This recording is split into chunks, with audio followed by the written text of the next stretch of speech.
All right. Well, thank you so much for tuning in. My name is Danny, and this is the Common Roll Podcast. Well, we got quite the treat for you today.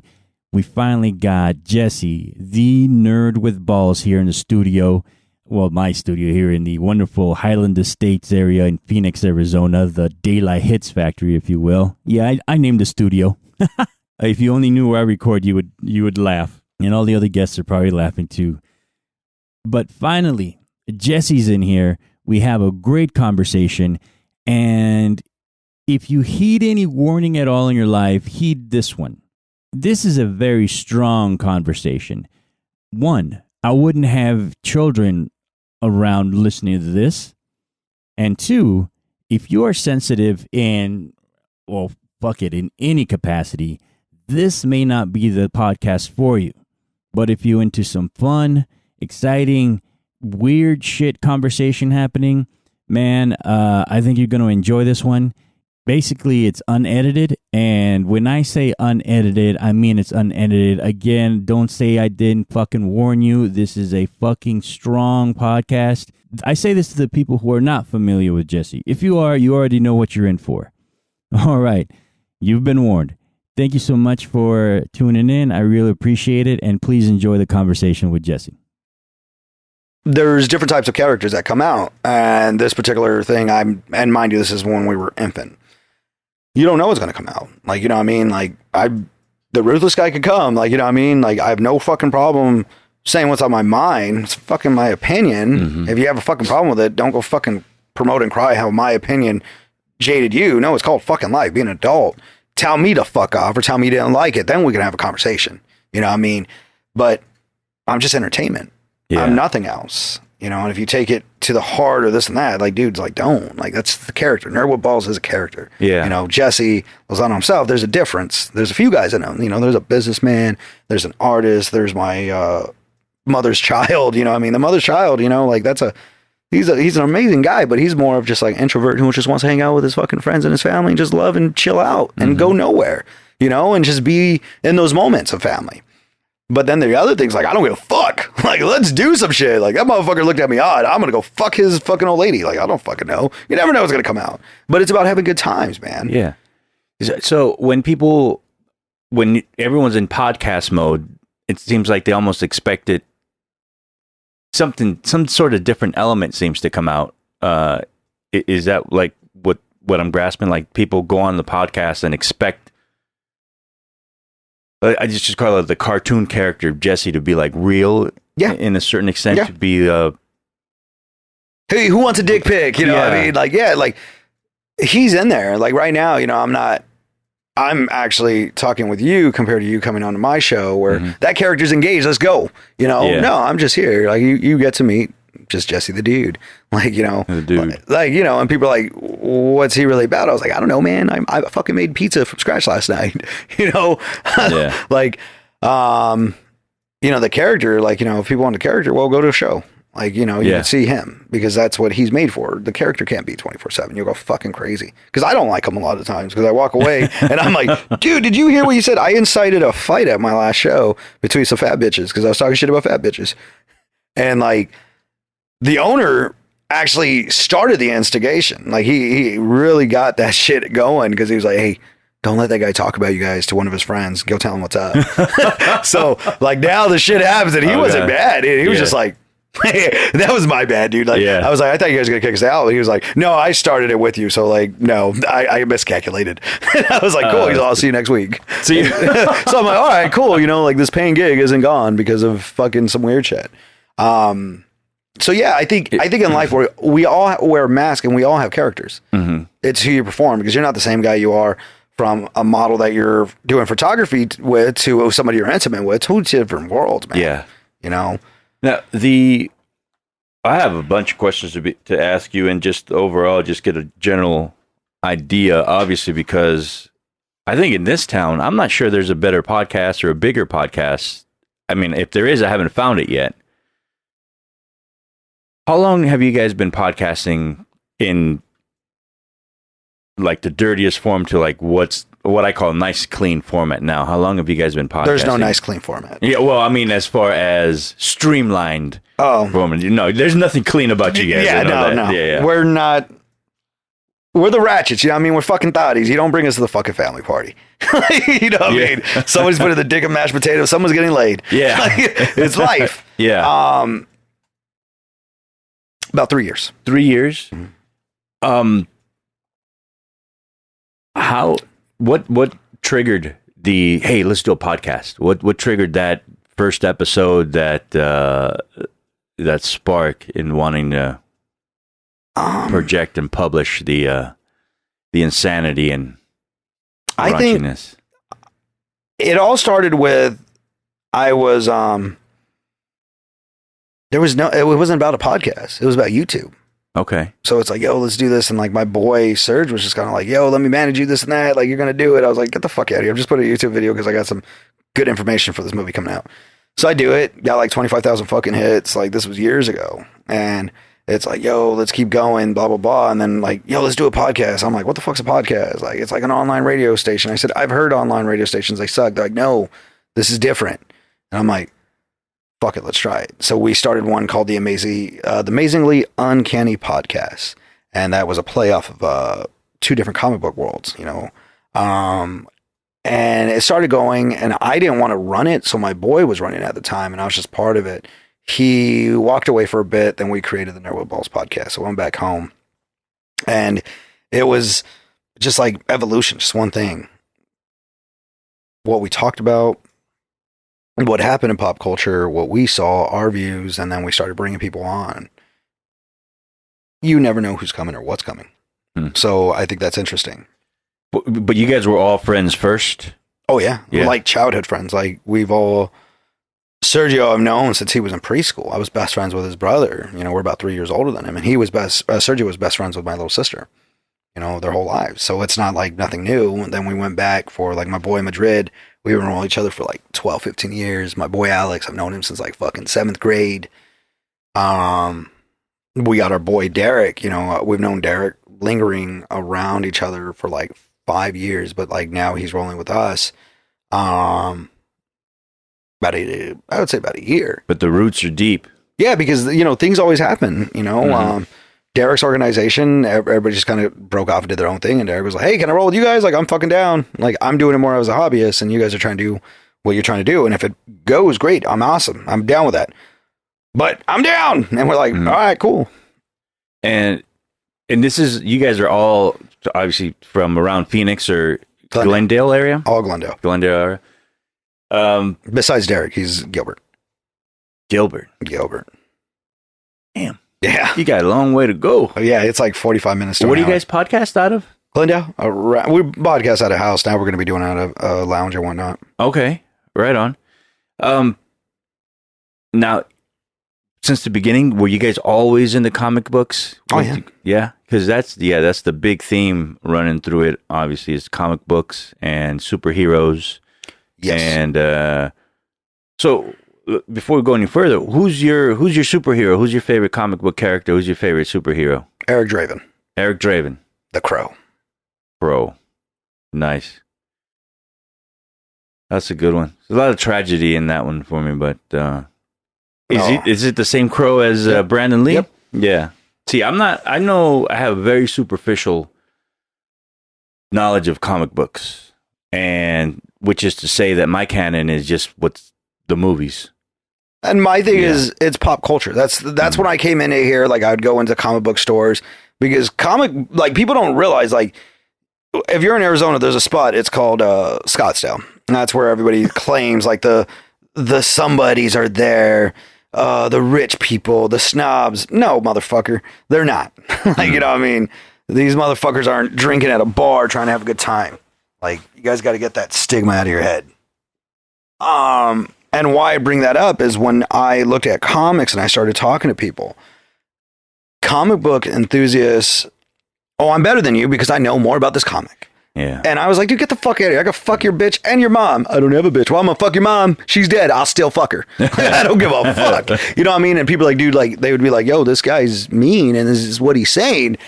And the comic book store owners are like, well, don't be a dick. Like, you know what I mean? Because they started to get to know me. Like, I'm never going to attack or say shit to somebody unless somebody comes to me. Yeah. And that's where I looked at that, where it was like, dude, like, how can you try to say you have a community if you automatically shun them because of your insecure fucking ego? Like, that's not cool, man. Like, we got to come together. Jesse, what you do is no different. I was like, how? You know what I mean? I talk to everybody and anybody. You know, I don't give a fuck. And I don't sit here and say, I know more. It's like, no, that gets you nowhere in life. How can we educate and build? Because we need each other. No matter how you look at it, because one way or another, that fucking circle is going to come through. Because the world's not that big. And people are always going to find people. And your true colors will always come out. Me, there's a million different stories you could hear about me, good or bad. And I'm like, I don't give a fuck. What's your opinion? Because at the end of the day, I don't give a fuck. Because that's your opinion. That's their opinion. But what's that got to do with me? I know what I do. I know who I am. I know what's in my heart. And that's where I think people misunderstand that. You know, like, goes back to the Scottsdale. What's branded as, no, it's a fucking pig with lipstick. In this community, I don't give a fuck what you know. If it's enjoying, it's pop culture, great. You watched, you know, fucking Spider-Man on fucking movies, like, great. That's fucking pop culture, and I love it. Were you fulfilled? Was it enjoying? Yeah, great. That's the goal, because it's art. That's all it is, and people make it out to be way bigger. Like, fucking this blah blah blah on the 52. It's like, dude, nobody gives a fuck. If you're talking that demographic, then get in depth. If you're not, fuck off, because you're gonna get them more than likely away from this shit. Like, you know, don't. So it's about, so how do you, as far as how to build a better community, specifically like this is the comic book community, is rule number one, seems like be transparent. Always. Be honest. Always.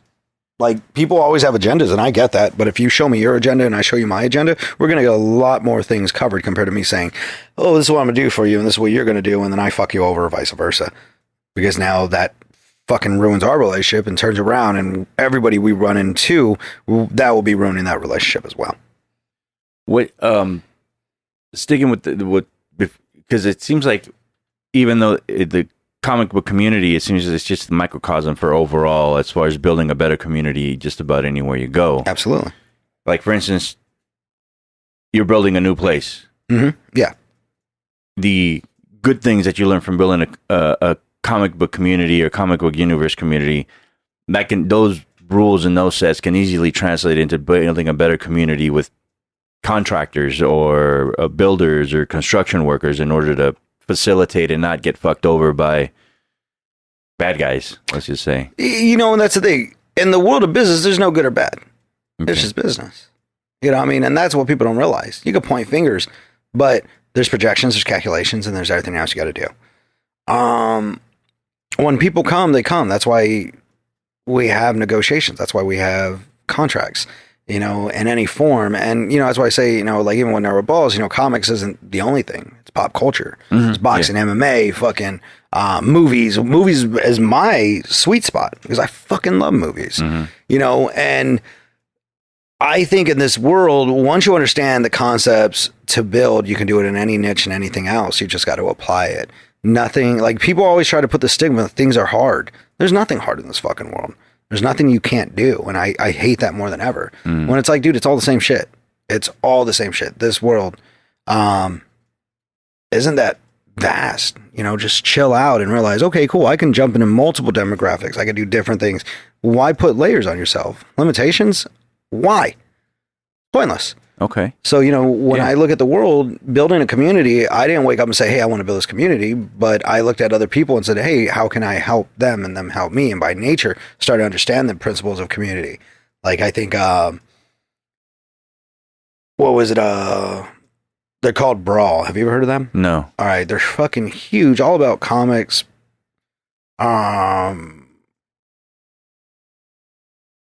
What's that word? Like Fan Fest. I don't want to say Comic Con because there's no longer Comic Con. What's called Fan Fusion. Fusion, yeah. You know, these guys were on like New Times, and like it's ran by a wife and husband. They're fucking amazing. But they were going to do an event in Tempe for Stan Lee. They were going to do a walk for him. Okay. Tempe heard, and they said, "No, you're fucking not. You need to get all your fucking permits. You need to do this. This will not happen on this date. We will have police on site." So I'm seeing the drama. I get in contact with the mayor's people over here in Glendale. I said, hey, this is what's going to happen. What do you guys think? fuck it. Just don't let them fucking be on the street. Just have them walk on the sidewalk the best way they can. Okay. So I was all right, cool. So I let them know. I was like, hey, this is what's happening. They're like, great, let's do it. 2 days go by. My city hits me up. I was like, hey, what's going on? I said, I think it's still going to go. I'll give them a call. So I called them like, hey guys, like actually Tempe stepped in and said, don't worry about it. We'll get you everything. I was like, yeah, because of the influence that's going to have on social media and on news in general. And guess what? It did get news. It was fucking huge news, especially here. It was like, hey, this shit got shut down because the amount of people were literally like 2 miles long of people walking at a time. Wow. And to me, I was like, all right, cool. Like the city got smart. Was like, hey, to me, I was like, I don't give a fuck. I want these people to have the best time they can have and the most safest. And especially if we're going to throw it like that and walk around, what's a better spot than fucking Glendale? You know, I know the town, I know the fucking police, the mayor and all their people and the local communities. But hey guys, this is what's coming into town. It could be one text. It could be me walking in the street for 30 minutes telling everybody, hey, this is what's going down. So if you guys want to participate, you guys want to promote, if you guys want to protect yourself, you want to shut your doors, just go for it. This is going to be the time it's going to happen. Mm-hmm. And I don't think people are willing to stand up to shit like that. And I'm like, why? We're here together. I could sit here and be like, fuck, Tempe's trying to fuck them, try to get this shit. Now they're back. No, compared to fuck it. They just didn't know what it was yet. Yeah. Very interesting how that works. People know what they know until they really know what they know. Yeah. Right. You know, that's what's fun about people.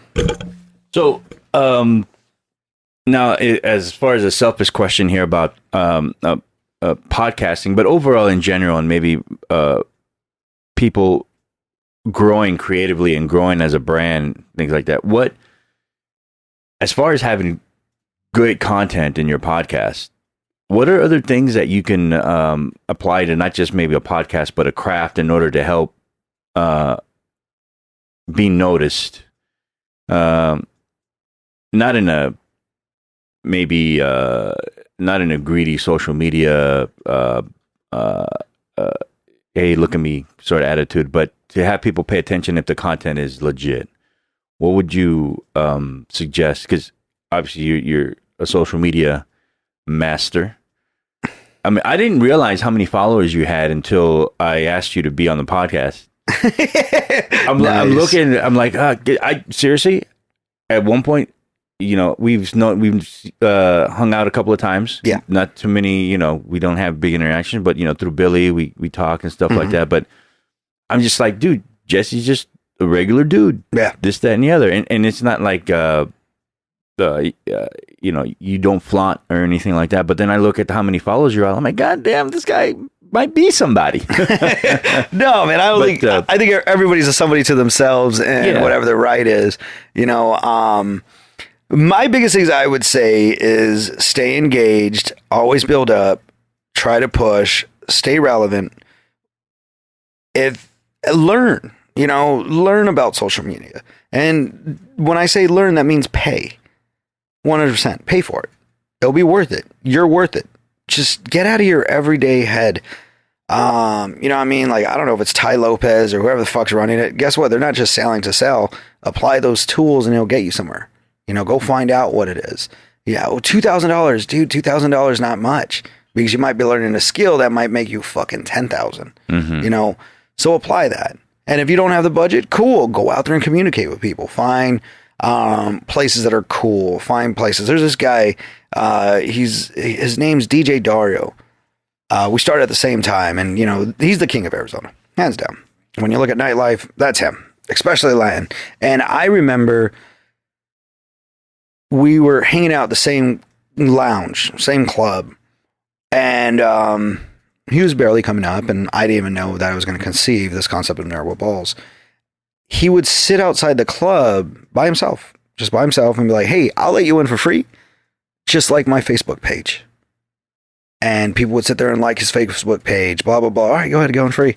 And then, mind you, it's just like, at that time, it was like a one-man show.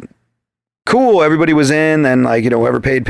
But then now he got on there to be a DJ. Like, hey guys, this is what's going on. And people are like, oh shit, like, you know, boom. Cool, we had a good night. But then he created this thing called Noche Latina. And it was like the biggest banda events here locally. And this was going down on a fucking Monday, man. And he just catapulted, just boom. Like, Westgate wasn't doing so well. And it has been for years. They came to him, was like, hey, you want to do an event at McFadden's? Sure. Dude, he fucking packs that shit down, bro. Like, he's fucking a genius. And he's a good fucking guy. Me and him had words. I'm not going to fucking lie. We had words years ago. Like, fuck you. All right, whatever. Fuck you. But then, like, you grow up and it's kind of like, you're cool, Doug. Yeah. And, like, he's helped me out. And I'm always like, you know, you ever need anything, you let me know. We've done events together, you know, where he DJs is like some of the comedy and shit. And I've seen people like him where it's like, dude, he put the hustle, he put the time and the energy, and he didn't give a fuck. He was going to school at the same time. He got his degree from ASU for business, traveling, girlfriend, family. I remember one time this is when I wasn't talking to him. I had to get a fucking haircut. I don't even know if he fucking remembers this. I had to get a haircut. It was at one of his barbershops he owned. So I'm like, fuck, okay, whatever.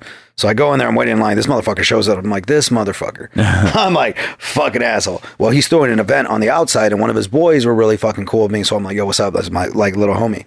So we're talking this and that. And this guy is jumping from businessman in the fucking barbershop, DJing, running this event, all going on. I'm like, well, fuck this motherfucker. Like, you know what I mean? Then out of nowhere, you see some kids come in. So he goes into his truck, and I don't know if it's a relative, a niece, this and that. He pulls the kids to the side, and he said, happy birthday to him.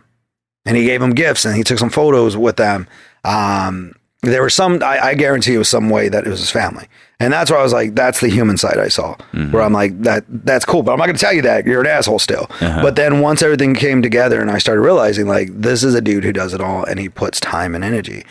That kind of focus, that kind of pride, that kind of reality will get you into doors. So social media, jump on other podcasts, jump on other events, try to do anything you can. And you're not going to wake up and just be this guy like, hey, I'm me and this ego's this big. Great. Have that. Be bigger than the fucking cosmos. But be realistic on who are you, what are you, and how you're going to get there. You know, because I had no problem being at Jesse James' store. Like, hey, Jesse James Comics, hey, Jesse, can you answer this? But he would be so fucking busy. And, you know, for who he is and what he was, he's one of the biggest comic books. He is the biggest comic book store owner in the world. He's the biggest eBay store in the world. Like, not comic book store, eBay store. Really? Yeah. Wow. So I would hang around, linger when he had time. Like, Jesse, can I pick your brain? Yeah, go for it. And it was never that he wasn't approachable. It was the simple fact I didn't want to impose on him. And there'd be times, dude, he punked me out so many times. Just like, hey, it's your brand. You got to figure it out. Go fail. You don't always have to come to me, this and that. Fuck off. I'm like, but Jesse, fuck off. And not in those ways. Jesse don't talk like he's a classic guy. But he really straightened me. Like, he really showed me what the power of business, community, and identifying. And I look at him for inspiration. I look at other people and say, how can I do that? One night we did this thing. It was Madrid's birthday party, and Madrid just said, hey, we're going to be at I was going to say Bukkake. No, we're not going to have a Bukkake for you, Madrid. I'm trying to think what it's called. It's a sushi spot at Westgate. Whatever the fuck it is. I'm trying to think of the restaurant. Well, he said it. And he invited everybody, whoever wants to listen on the show, come show up. And I'm there, and I was not having a good day. I was tired as fuck. I think Sergio was getting everybody sick. So Madrid's over there with his fucking friends that I don't fucking know him. I don't give a fuck for him either. And I'm just like, whatever. And there's one guy introduced me. I was like, hey, how you doing? I just go sit down. And I'm just like, fuck all you motherfuckers. I don't want to be here. Fuck you, Madrid. And the little guy he introduced me to, his name was Dakota Morgan. Didn't know who he was. You know, well, he was one of our followers. He was one of our first followers. And the kid was like only 18. So he heard about it. He showed up. He just chilled. Hung out. Fucking had some food. Wished Madrid a birthday. Happy birthday. Gave him a gift too. And I don't know, like so many months later, I think it was like a year later, like Madrid's talking about this guy, Dakota. I was like, I don't fucking know Dakota, dude. And he's all, dude, he was at my birthday. I was like, the little fucking goofy white kid? He's like, yeah. I was like, I thought that was one of your boys. He's like, no, dude. He was one of the guys that came from the fucking podcast. I was like, oh, that's dope. What about him? He's doing film. He's doing this and that. I was like, okay, whatever. Few more months. Now Dakota and me start talking. And I'm like, holy fuck. Like, my bad that I'm an asshole because I didn't know what I know now, what you're trying to do then. You know, my mind was a million different places. And he's like, well, that's why I kind of figured it would be hard to talk to you. So I went to go talk to Madrid. But now I'm talking to you. Okay. And, you know, he made that strategy. Long story short, with this cat, he is on the Nerd with Balls network. You know, he has a podcast called Comic Book Chronicles. Helped him out, brand, and get his like logo and how he does stuff. And he inspires me more than he even knows. You know, like he has an indie deal for fucking comic books. He has 2 comic books now, and one of them, he based the whole anti-hero based off of me. And I was like, that's what's up. Because he's like, no, dude, it starts this way, and it's pretty fucked up. And he's like, and it's something I can see you going through and figuring out the best possibility of everybody, not just a limited thing. And I was like, cool. So you got stuff like that. He's on movie sets, like Krampus and shit. He was a producer on one of those, one of the particular sets. He was the historian on it, but the kid doesn't stop. Wow. You know, he just really puts his heart into it and growing. And I could say, hey, Dakota, do this. This will help. It's not a question. He'll just get it.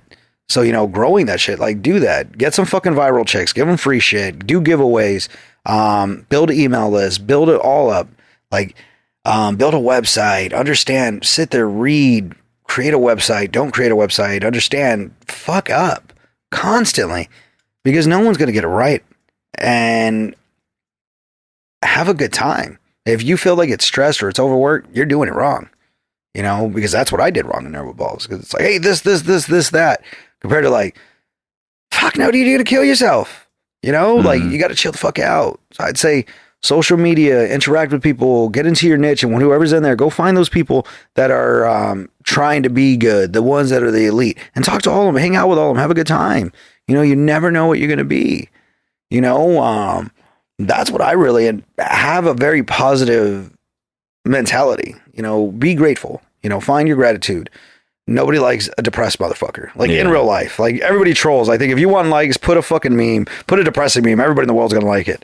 But you know, in the real world, it's like, no, like I get in certain rooms, like, you know, like with Roberto or Humberto and shit like that. And David Lopez, you know, Gabriel Oliveras.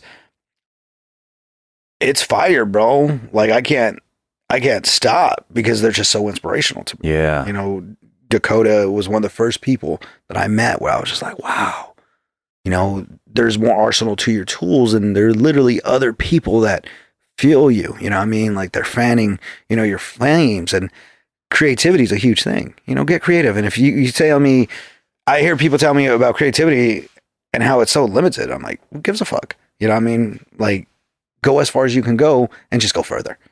And little by little, keep going, you know? I think society has such a hold on how we think. And I don't think we even know that we're in the Matrix. And that doesn't mean like, you know, fucking Neo and all those other guys. No, the simple fact is there's a death sentence and I hate it. And it's literally, you're going to be born. You're going to go to work. You're going to go to church. You're going to have babies. You're going to get married. You're going to die. That doesn't seem fucking fun to me. You know what I mean? Like, to me, I'm like, sounds like a death sentence, man. Like, I'm good. Because where in there does it say to live? You know, everybody's like, oh, yeah, dude, I get fucking drunk. And I was like, most people drink because you're fucking depressed. You know? Yeah. You know, like, a lot of people don't realize, like, there's a lot of things that we have fucking issues with. Like, oh, I have a good time. Can you have a good time without it? Yeah. It's funny you mentioned that there's a podcast that I'm listening to, and they talk about drinking a lot to the point where I never dreamed that would annoy me. Yeah. But it does. To like, yeah, I went out drinking the other day. I got drunk. I did this. And it's like everyone's out there, the producers drinking and they're talking about this. And it's just like, that's a little too much. It's annoying now to where like, okay, I get it. You guys like to drink. Let's move on. And it's to the point where like, I'm thinking like there's problems. And then I start thinking, well, again, most people start drinking because they have issues, and it's a comedian, and you can understand how some comedians are just fucked up in the head already, and anyway, I'm concerned, and I just didn't think that, drinking and talking about drinking, I don't think like the 18-year-old me would have cared, but like the 40-year-old me now is like, dude, enough, I get it. It's cool. Let's move on, sort of thing. I think that's that 80s pop culture. You know, I mean, think about that. Porkies and all that other shit. You're like, fuck yeah. Great point. And that's something I grew up with. Yeah. And just fucking drinking and a bunch of other shit too. Now, you just talked about a lot of... I'm sorry. Local. Oh, no. not a lot of radio, but Jesse, you just talked a lot. Yeah, talked a lot. There are a lot of local artists that you work with here. Is working with Arizona or Phoenix, Glendale local artists a priority, or is this just something that kind of happened, or is this something like, hey, I need to help out the local brand first or the local community first before I start branching out? Is that something that's you think about first, or is just something that just happens because you're using the people that inspire you around you the most? No, it was not like me and Humberto, we were just talking. Humberto Romaine, whatever you want to call him, lettuce. He's a fucking amazing inspiration. But you meet him, he's just chill. He's more of a cholo. Like, you know what I mean? But you tell him a concept, he can see through that bullshit how to make it better. Comedian, like, hey, do this, and that. He's just he's a creative genius. But you know how it is, most artsy people, they're introverts. They're in their own little world. And, I think I'm a little bit of both. It depends on what mood I'm in or what day it is. Because I know if it's the day I don't have to turn on, then okay, I don't have to. I'm going to lay around watching TV. Yeah. Don't fuck with me. I'm going to order a pizza. But I look at him, Manic Hispanic. I was on the Manic Hispanic show for a while, for about a year. I was doing like movie reviews and this and that. And then he started doing comedy shows. So I'd go hang out, and I don't like to talk about Nerd with Balls when I'm just out. I never wanted to be that guy. Like, hey, check this out. This is what I'm doing. I'll do that online because that's the character. I'm bigger than fucking life. I'm fucking the greatest. Fuck you. You always be second. But it's a hill. You know what I mean? Wrestling. But I go to this show with Manic, and he's always talking about Humberto. Nothing. Never got anything. Well, one night, I go to the show, and right now I'm flared up. I got the Nerd with Balls shit, this and that. This night I didn't want to go flared up, so I just grabbed my fucking hat, and that's all it was. So it's Nerd with Balls hat. I have it flipped upside down. The show's over, and I'm just chilling. Tell Manic it was a good show. And this chick walks up to me. And this chick's like, hey, what's up? This and that, blah, blah, blah. Did you like the show? And I'm talking to her. I was like, yeah, dude, I enjoyed it. I had fun. Somebody in there that was fucking talking inspired me to look at comedy, because I haven't looked at comedy the way I used to, because, you get the Kevin Harts and shit like that. They're not funny, to me. You know what I mean? Like, this guy was. This guy, I was like, dude, you remind me of people, you know what I mean? Like the Carlins, Rodney Dangerfield. Like, you're pretty fucking hilarious. And I said, that guy really, really was cool. And like, as she was talking to me, I'm still thinking about this fucking guy. And I'm here, I have my hat, I turn it around, and she keeps looking at my fucking hat, this and that. She's like, oh, Nerd with Balls. I follow those guys. I was like, oh, that's cool, dude. She was just like, yeah, I'm from New York. I was like, yeah. She's like, yeah, dude.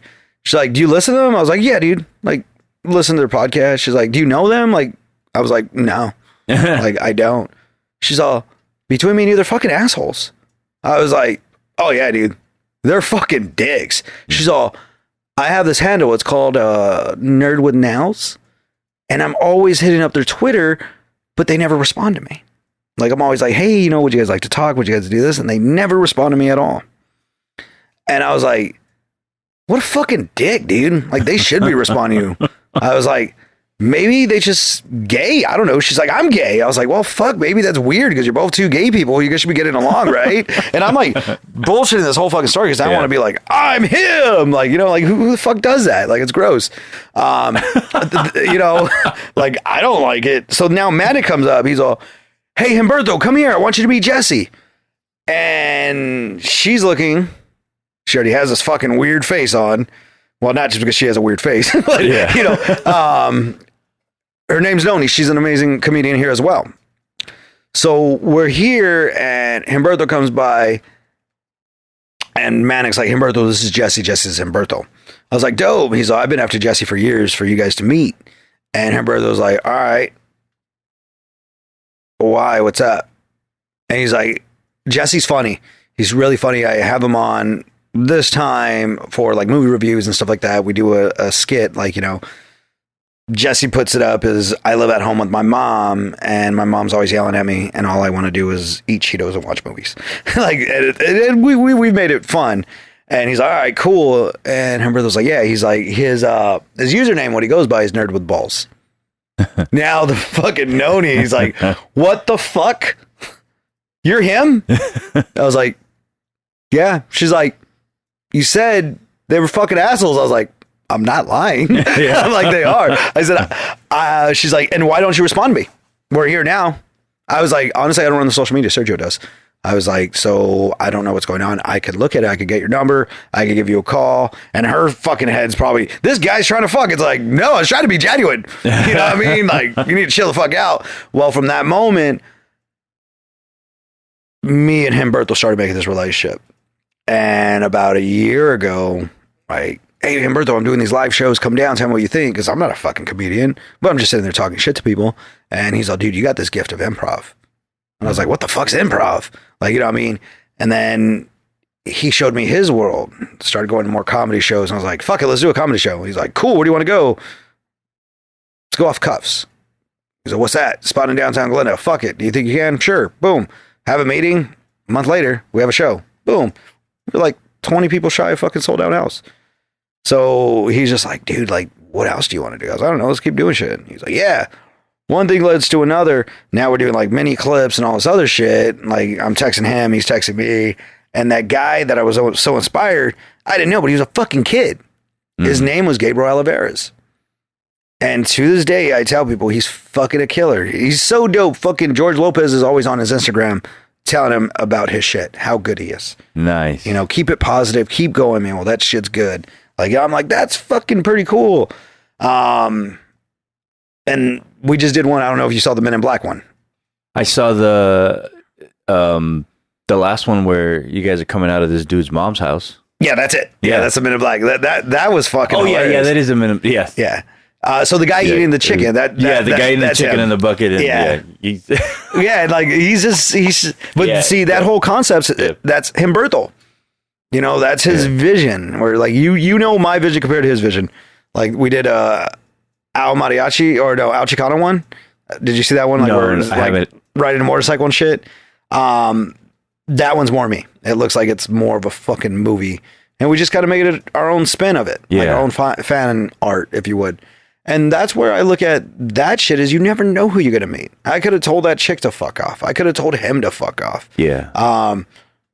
I could have taken all those things. She could have said I was an asshole, and I could have been like, "Fuck you!" Like, "I'll fuck your shit up, bitch." Like, no, I made a joke out of it because life's too short. You were almost in that sense in line with what the Nerds with Balls character would have done. Anyway. You know? So it's fucking hilarious just from outside looking in as far as the skit goes. I mean, so let's talk about the Men in Black and all those little clips that you do. Because it seems like it's important to, like you said, fuck it, just do it. Yeah. And without having to, it doesn't seem like you have any sponsors. Nope. It doesn't seem like anyone's paying you to do this. It doesn't seem like you guys have some sort of crazy budget to do it. Mm-mm. You guys just have motivation and fucking creativity and go, fuck it, do it. Yeah. How important is that to someone who's fucking sitting on a fence whether or not, I don't know if I should do this because, what would they say? Or, how could I do it? How important is it to fuck it and do it? And what are the benefits that you get maybe emotionally and, maybe later on down the line, other benefits that might come your way from other things that you've done by saying fuck it? Everything. I think everything in your whole life should be fuck it. You know what I mean? And not in that kind of negative frame. It's just you're learning every day. Why would you want to stop learning? You see something, why not try to create it? Oh, I fucked up. Like that video, I could tell you everything wrong with that fucking video. I could tell you, from the flares we were getting just because we're shooting off a fucking iPhone. We have a gimbal. So we had to take certain shots that might have been proper. The lighting was at 100. The voice, just the sound. But yet again, still good product. Mm-hmm. Still good way to get through it. But if I can't look at the world and say everything, like I don't like that. Don't fucking tell me problems. Tell me solutions. And you should demand that of yourself, in every aspect of your life. I can't get pussy. Well, guess what? Pussy's not saying no to you. They're saying no to your approach. Get your creepy shit and figure it out and find something. Go get fucking rejected. Go get hurt. You don't like to get your ass kicked? Guess what? Call it quits on life. Because that's everything. That's going to be bills. That's going to be credit. That's going to be called chicks. That's going to be family. You're always going to be that. But you can frame your mind and be 110% negative. Like, oh, fuck. So like when I look at those videos, it's a piece of me. Because it's just making me better. It's making me communicate more. Seeing bullshit. Because I've been on real sets and I've seen like where people are like, blah, blah, blah, blah, blah. And I'm like, there's no fucking art. It's all technical. It's bullshit. I'm like, where's the fun, man? Because that's all I'm doing it, but it gets us recognition. Mm-hmm. We might not be where we want to be, but we are happy. When we were talking about the Al Chicano one, George Lopez, the fucking director from it, the actors, they all retweeted it. They all fucking sets it out on their Instagram. Good job, guys. And I'm like, guys, the 2 days of, and then when I say 2 days, that was probably about 3 hours. Yeah. Hanging out with my buds, thinking of like, oh shit, let's have this like knife fight concept. How are we going to figure out Humberto? Okay, boom, boom, boom. People enjoy it. And I'm like, it made me realize our art got the attention of them. Mm-hmm. What does that say? That's cool. Because if somebody did step in and was like, here's a fucking budget, then where do you think we're going to be? Because I would still do a guerrilla. Like, you know what I mean? Like, no, that's cool. Like, we'll just have a few more other fucking guys, a few things, this and that. But like, there's more things we could put emphasis. Like right now, the next one we're going to be getting into in the next week, that one's going to be pushing us to a different level because we're going to need some visual effects. We need to bring in some people for props. And it's a little bit longer and stronger. And like, I'm excited because there's so many different things. And there's like bigger people that are starting to become in our arsenal.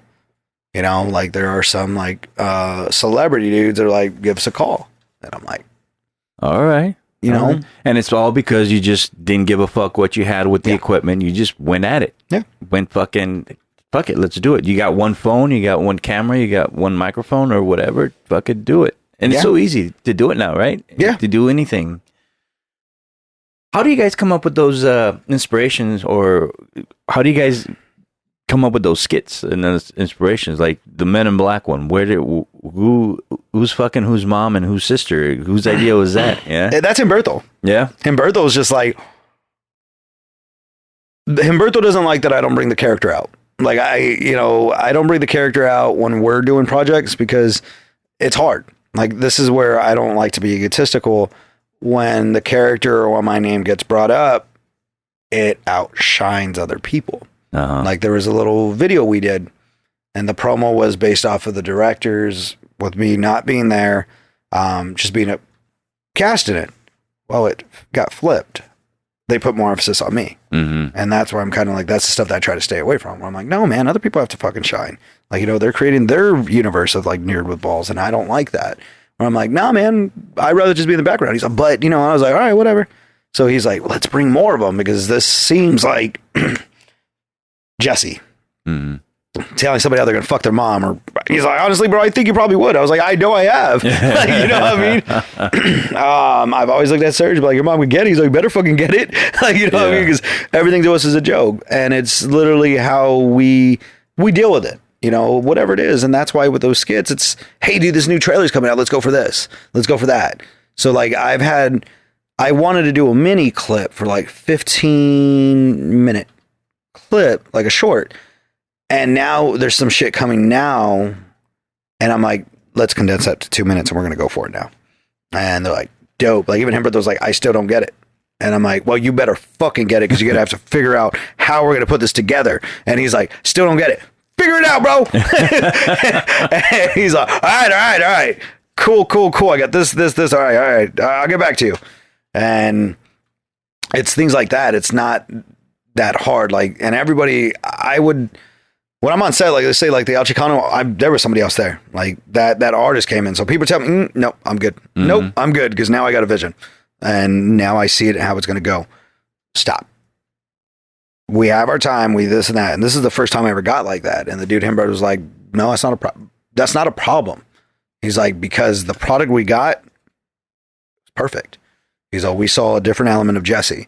Because, we did shit that we shouldn't, but we couldn't have normally done. Like, we don't have a fucking drone or anything like that. So I'm like, let's take some drone shots. How are we going to do that? I'm going to fucking stand on top of this dude's fucking Jeep and have him fucking drive forward, like, and backwards, at normal fucking speed, 25 miles per hour, whatever the fuck it is, while we chase this fucking bike. Let's go.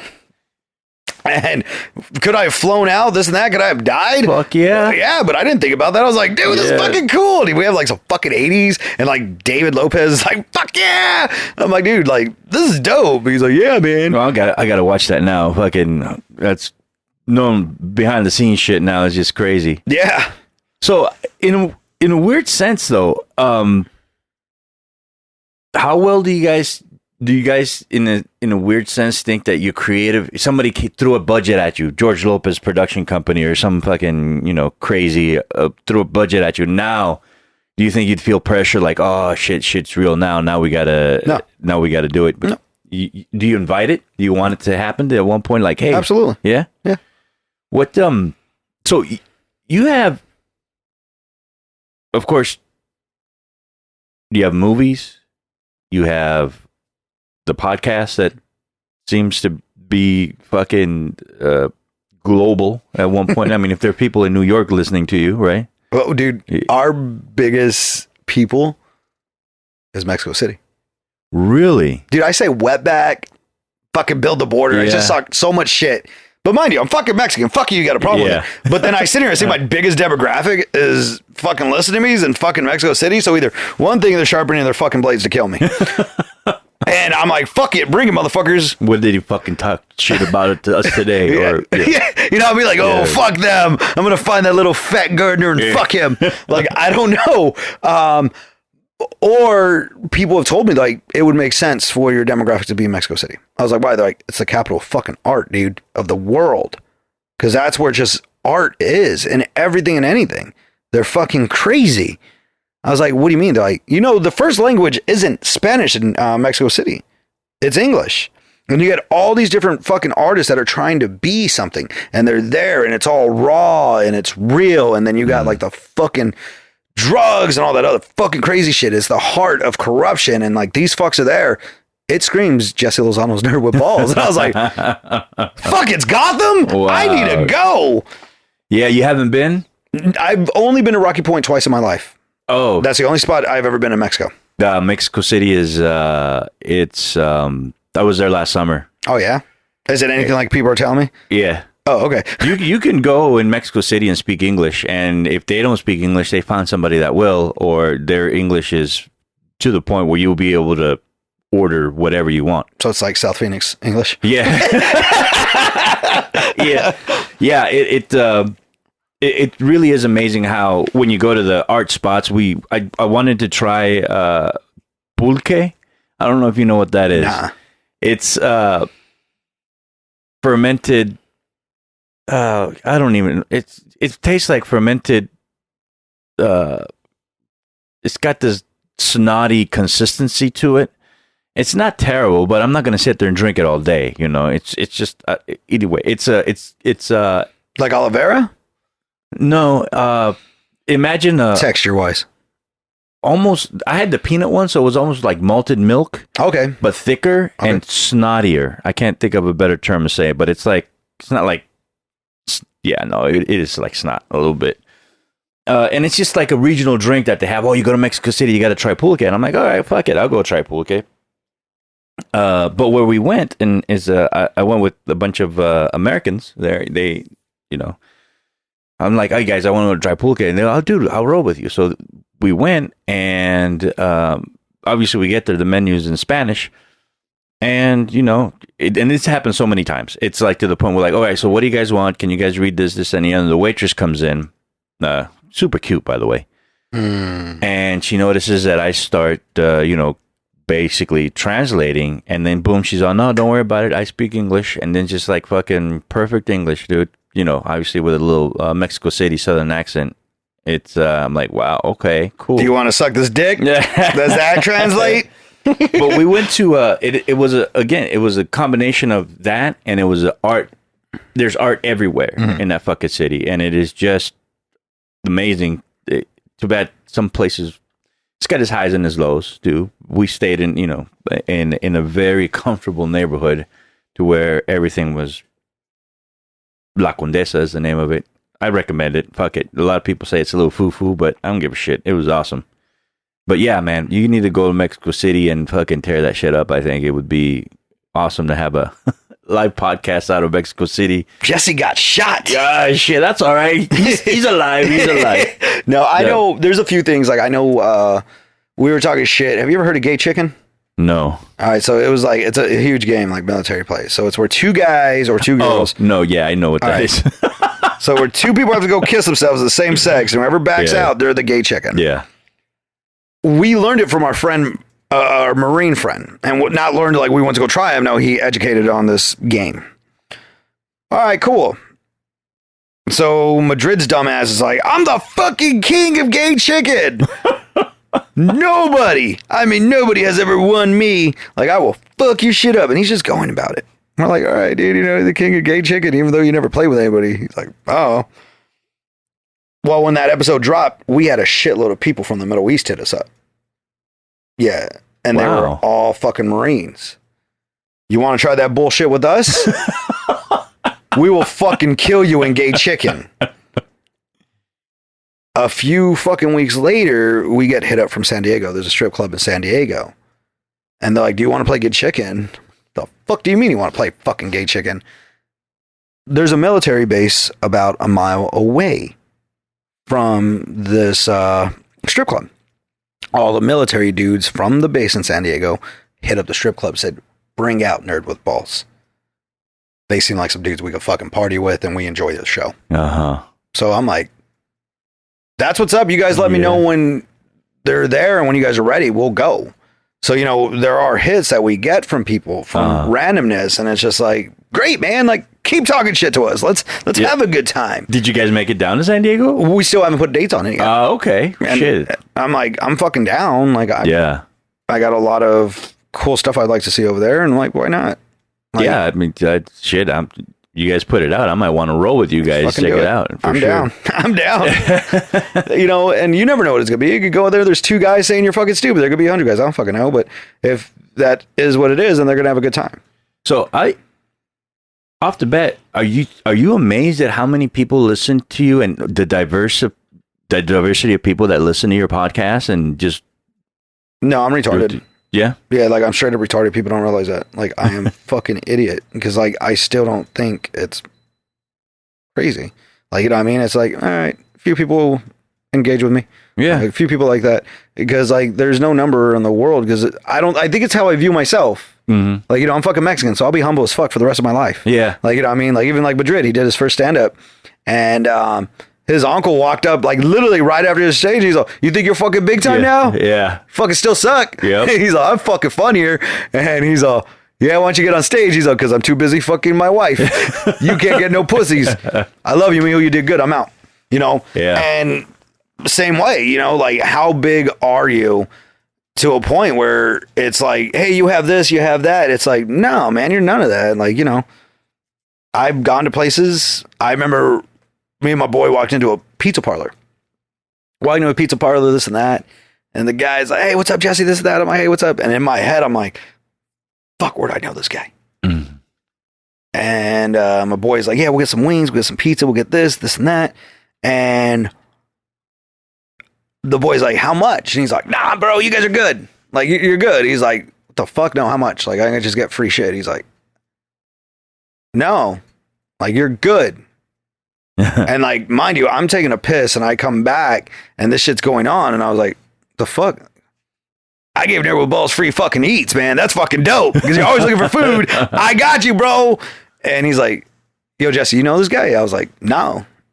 And he's all, dude, I listened to your show. I was like, oh man, that's fucking awesome, bro. He's like, yeah, you're always talking about fucking food and shit. Like, yo, sponsor me out KFC, this and that. You're always saying stupid shit. So I figured I'll give you fucking some free food right now. You can say what's up. And I was like, dope, bro. Like, high five, man. You know, you want to take a photo or something like that? Nah, I'm good. Just take a photo of the food and let them know. And I was like, yeah, cool. And my boy's like, is that weird to you? I was like, absolutely. Like, I don't want to eat here anymore. Like, you know, because that's such a feeling that doesn't make you feel something. You know, like, there's pros and cons. You know, like if I was The Rock, this huge, positive, energetic guy, then yeah, for sure. But you got to realize there's levels to shit. Yeah. Like, you know, I'm not that fucking Brad Pitt. I'm not The Rock.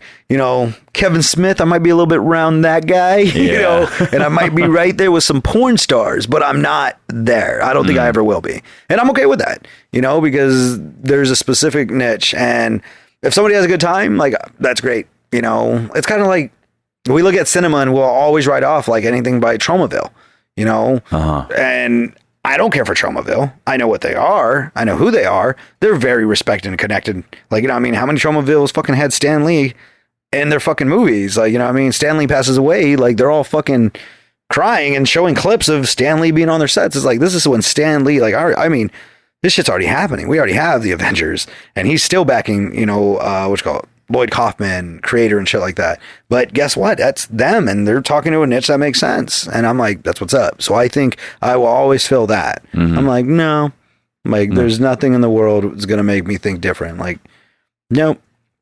This is going to be a weird question. And it's only because, tucks to the left. Yeah. How important is it to put that you are Latino up front? And I'm not saying that you do that at all. At least listening to Nerds with Balls or anything that you do, nothing is ever say, hey, you know, this is a Latino podcast or this is a Mexican podcast. But is that something that is at the forefront or something through your creative thought process that like, I have to show that I am Latino, Mexican? No, not at all. I think it's the most ignorant thing in the world. I think it's fucking disgusting. And I think it's slavery at its worst. I think one of the greatest things in my life, because, you know, I grew up with that, you know, I grew up with like, you know, family, you know, like you would identify humans by race. Yeah. You know, we're all humans, man. You know, we're children under the sun. That's all I see. When you put colors, like, yeah, there's jokes, there's bullshit. You can say that all day, but me as a human, like, fuck no. And, you know, like, oh, fucking white people or fucking Mexicans or fucking blacks or whatever fucking negative name you want to give it. To the real sense, you know, I remember, I'm one of those guys, like, no woman's going to hold me down. I'm going to be this fucking guy who's going to fucking bang to the day I die. No woman's going to tell me who I am or what I am. I'll never fucking take it to man. And then, you know, you get the older generation, like, no, fucking white guy's not going to tell me what to do. Fuck that boss, blah, blah, blah. And so, you know, you get some of that stigma in your head. And I never really believed it because I never seen racism. The only weird racism I ever saw was just, hey, you don't speak like us. You know, well, I don't speak Spanish either, bro. Yeah. Like, you know, I can't help you there. But I remember, like, this was like one of the greatest wake up calls in my life was, I'm hanging out with all my nieces. I don't know where the fuck everybody's gone. And I'm here with my nieces. I'm making breakfast. There's like 5 or 6 of them. And they're just fucking yelling at me, talking shit to me. And mind you, they're little kids. Like, you know what I mean? So you know how kids are. Like, they're not dicks. Well, they are, but like, not in that sense. They're trying. And I'm cooking breakfast. Like, I don't want this on my pancakes. I don't want this, this, and that. And I'm here, and they're all little white girls. So, like, you know, all my nieces are white, half Mexican. I got half blacks, half Asians. I got it all in my family. You know, and these little fucking white girls are yelling at me. Tell me what to fucking do. And I looked at my life and everything I thought about, and I just realized it's all bullshit. Because I'm like, I will jump for these girls. Like, you know what I mean? Nonstop. And there's nothing in the world, and there's nobody in the world going to stop me.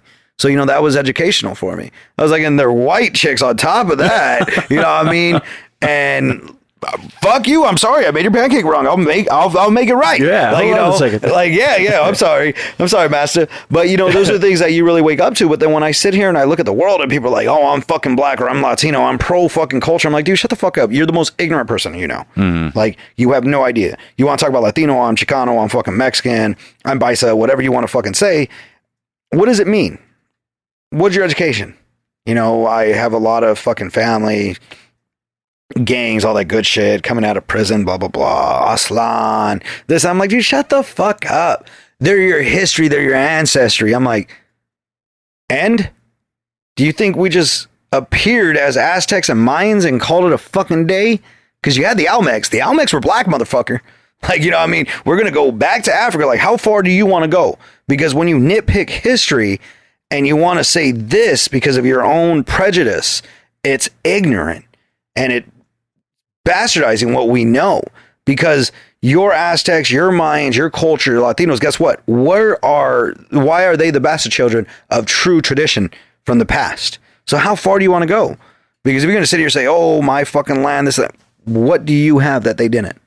You can have your Santeria. That's fucking voodoo, whatever you want to fucking call it. All energy based, and was it sorcery? No, it was fucking herbalism, alchemy, understanding fucking nutrition in a different way.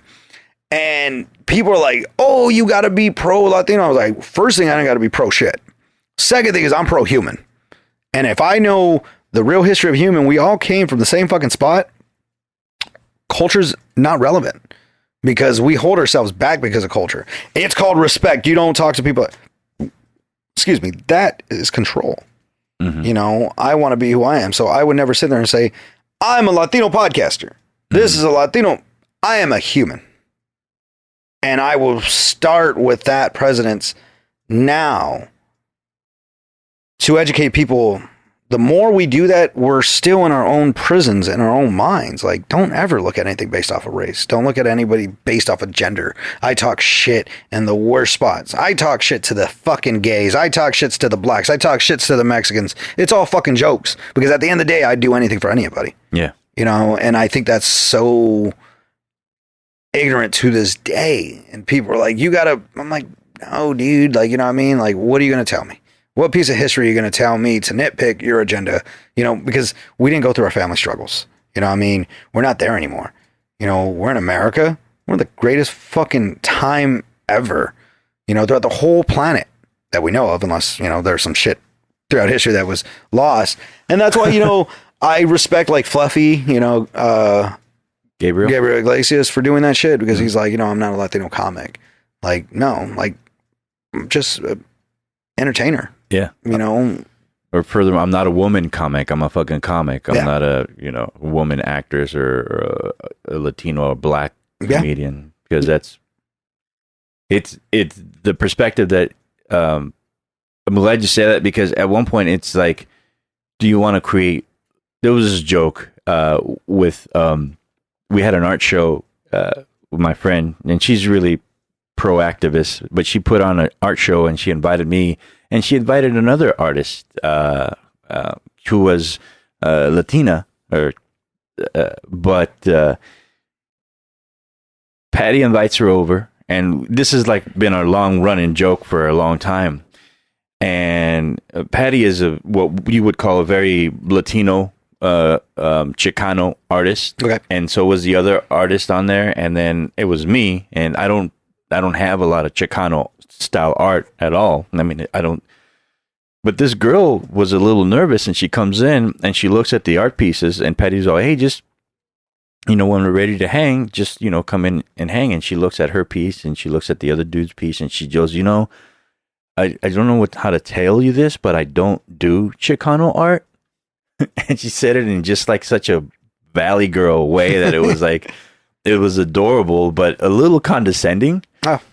And Patty took it extremely well. She's all, that's fine. You're here because you're a good artist. Just bring your pieces and feel comfortable hanging them here, And she was like, okay. And it was just a nice little running joke, seeing a perspective of someone who's obviously Latina, of course, who doesn't want to define herself as just solely that in an artistic sense at all. She could have voiced it a little nicer, of course, but I think it was bold with the way that she basically told us that, I don't do Chicano art. Oh, yeah. And it's, in my perspective, what I photograph and how I do it, being Mexican is just part of who I am. If it's gonna come out, it's gonna come out. I don't have an agenda for it either, but to this point, nobody says, "Hey, Danny, the Mexican American or Latino or Chicano photographer." At one point, and I do think that's nodding to what you just said. It would have been very limiting, I think, if I would have been known to something like that. Yeah. Creatively, it happens a lot with comedians, Mm-hmm. like you just said, where what Fluffy and what Gabriel is going through, and I find that I'm a black comedian sort of thing, and it's just kind of like But what I do, I think, is wait. If I ever get on stage like they want me to, I will identify myself as a black comedian. That's like, I'll be like, "Yep, I'm black." I'm black comedian. There's this one comedian. He's a new guy or something, and I don't know how old he's up, but right now he closes his shows like he's a big white Jewish guy. And he closes his shows. Hey, thank you. I'm Kevin Hart. It's fucking funny. So in that sense, have you ever felt, with what you just said, have you ever felt an outside force come at you sideways or not giving you a project or maybe just stuffed or snuffed out your creative output because they look at you and they go, oh, this guy's, he's not white. Have you ever felt that way at all? And I was, I think in my life, where I was raised, I was very blessed, because blacks, white, Mexicans, I never saw that. Mm-hmm. Like, I never looked at, like, one of my brothers, his name's Matt Rios, half Mexican, half black, but I never looked at him and was like, this is my black guy. Yeah. You know what I mean? Like, oh man, Matt, you're going to go hang out with your black friends. Like, you know what I mean? Yeah. Like, it was never that. Even in school, middle school, elementary, high school, it was never that. Everybody just kind of hung out with everybody, and it was never this and that. Like, I'm as I said, I'm blessed because a lot of people tell me otherwise. Mm-hmm. And that's where I'm like, no, I never would ever see the world any other way. Like, did I have my issues away from school? For sure, neighborhood cats or whatever, fine, but never like that. I was never raised like that, so I can't see the world like that. Like, oh, this and that. Like, nah, man. Like, I think I've had racism done or said about me in my later years for sure. Like, I know I've had, Mexicans, you don't talk like us, you're different, blah, blah, blah. And even when I was a kid, I remember there was a guy at a lowrider show. He's like, why do you talk like that? I was like, what? He's like, you say dude and shit. You're fucking Mexican. Have some respect for yourself. And I was like, what the fuck does that mean? Yeah. And I was a kid hearing this. And I was just like, that guy was so fucking ignorant. And to me, it's like, whatever. And that's why I look at the world like, nah. Like, I like, even, I'm going to take a shot, but I don't give a fuck. Locally in the Phoenix scene, I hear a lot of people about Chicano or Latin art, and they're all full of shit. Because they don't know shit about it. It's not about their education. It's about their heart. Like, and I think that's fucking annoying. Like, I think I'm a purist when it comes to humanity within your own self. Be real. Mm-hmm. Like, I see fucking people like, oh, I'm this, I'm that. And I just think it's a trend, and it's a limited trend too. There's real people out there like the Crafty Chica. She's fucking amazing, and she has a lot of shit going, but she don't fuck around. Like, she's Chicana, but she goes out there and she just does what she does. She doesn't go out there and fucking limits herself. I've seen people where I'm like, I've had this with artists where, painters, photographers, like, they come at me and it's like, yo, you need to chill the fuck out. Like, you're fake. What? Yeah. Like, because people have told me straight up, like, being Chicano, I should be more active. I should be out there. I'm like, no, I'm good. And I'm like, and I've contradicted them. Like, I've been in rooms, like, pretty much like where we're at, no mics or anything like that, where I'm like, what the fuck are you talking about? And contradicting him. And then I will bring up fucked up shit. Like, yo, you represent us and you're fucked up here. Don't judge me. No, fuck you. Because if you're going to be the representative of us and what you want us to be, why are you so fucked up? because you're a disrespect to our ancestors. Shut the fuck up. You suck at your art. You suck at this. You could eat a dick because that's all you're fucking good for. Yeah. And people don't like that. And that's where, like, even sometimes I'm like, fucking call them out publicly, because now they can't tell the world what you really said. You know, and that's where I was like, no, I'm good. I'm really good. And people are like, oh, blah, blah, blah. Like, there's been some spots like where I'm like, okay, I get it. Like, I went to this rally pro Latino, and it was very unique. It was very unique. It was very informative.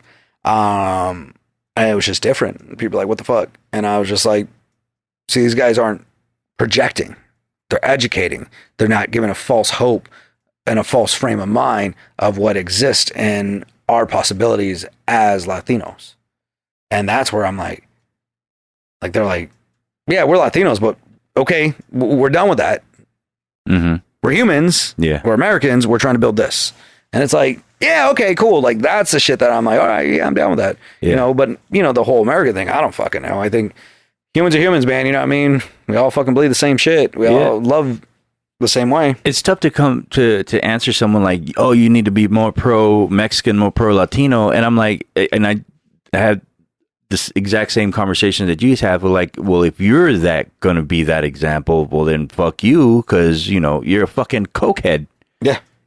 And that's when I just surrendered to the fact, like, if I'm going to be an example to anyone, I'm just going to be myself. Yep. And if somebody picks up on the fact that I'm Mexican, more power to them. And it's something like, it's funny because, you know, you get a lot of pushback from your own community. Hey, man, you talk white, or hey, man, you do this, you know. And it's funny how Mexicans, like, you know, being Mexican humbles you a lot because, you know, they're the first ones to tear you down at any given point. It's very difficult to get support from have you ever heard of your own community sometimes? Rodolfo Chanier?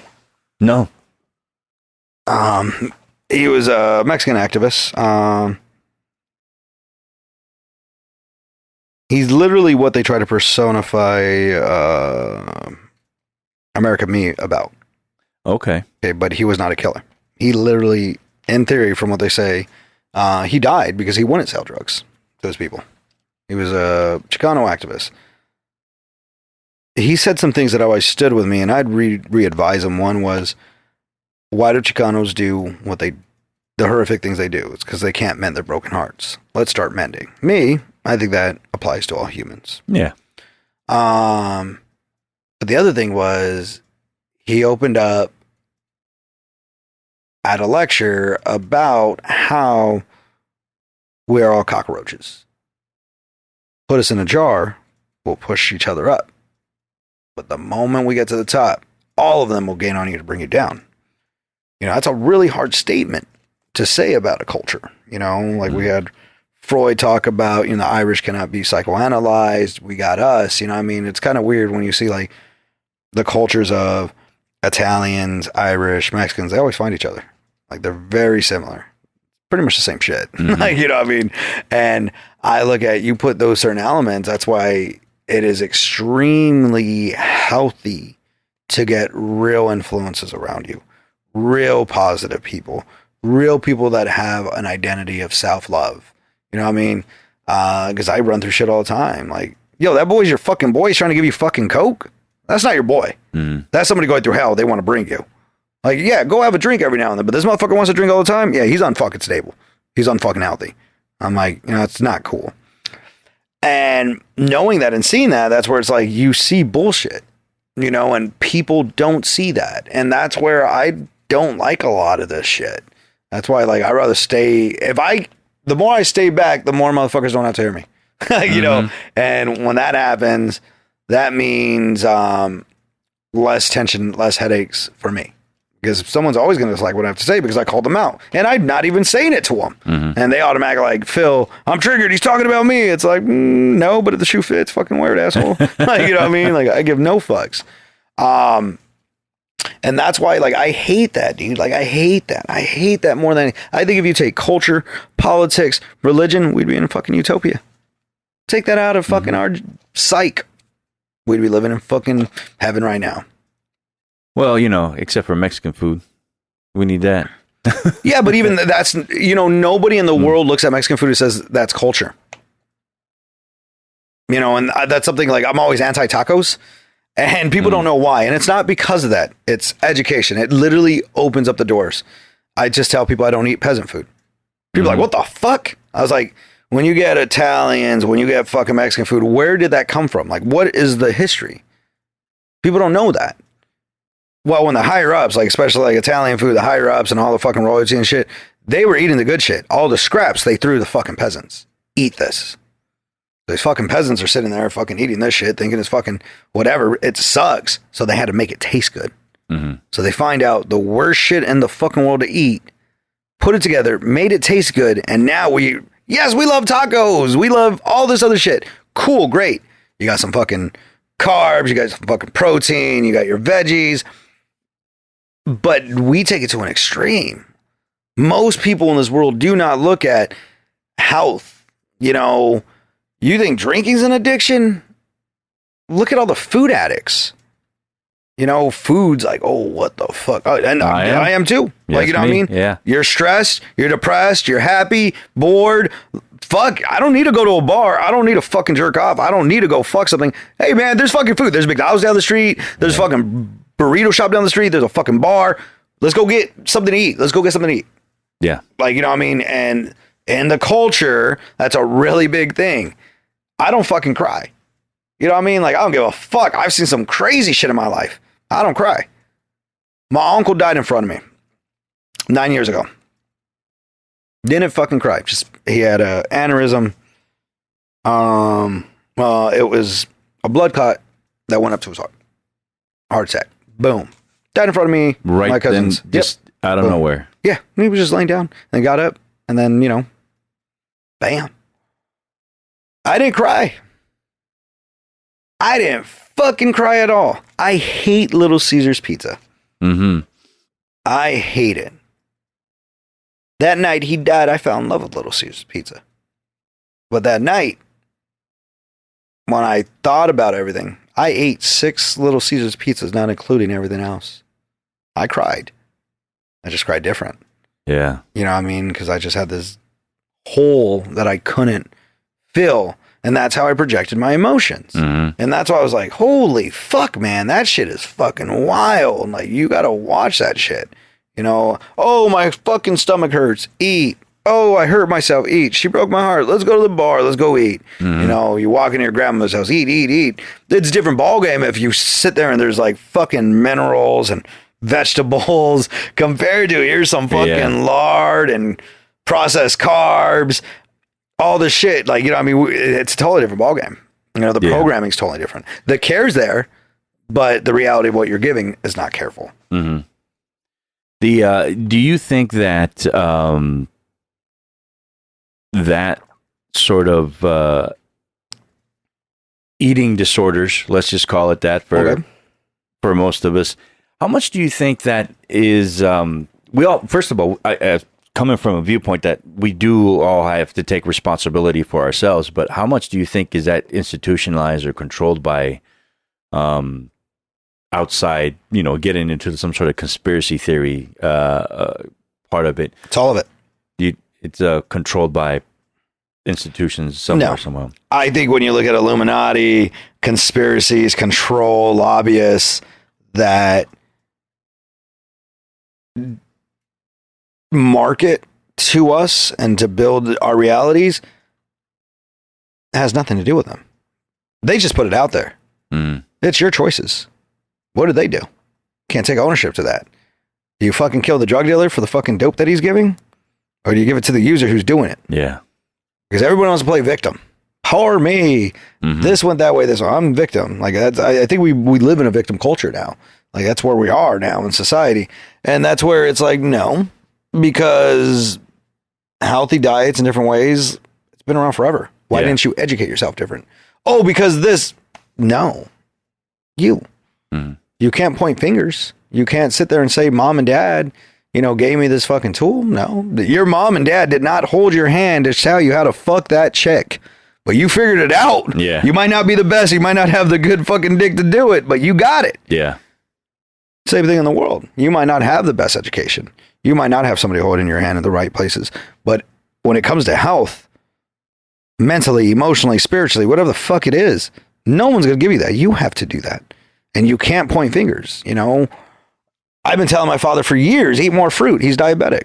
No, you don't do that, this and that. I was like, fruit is key for diabetes to be fucking repaired. He just didn't understand. You know, I was like, there's a lot of research that backs it differently. So I don't know. He told me a few months ago he wants to go talk to the doctor. His doctor said, all right, Frank, this is what we're going to do. We need you to start eating more fruit because that's what repairs these type of fruits, this and that. And my dad's just like, I said, it's not your fault because you only know what you know. And the system has gave you that pattern and you never had any ideas outside of what you know to build a different type of life because that's all you know. But that's also, like you were touching on in the beginning, though, it's motivation to want to learn.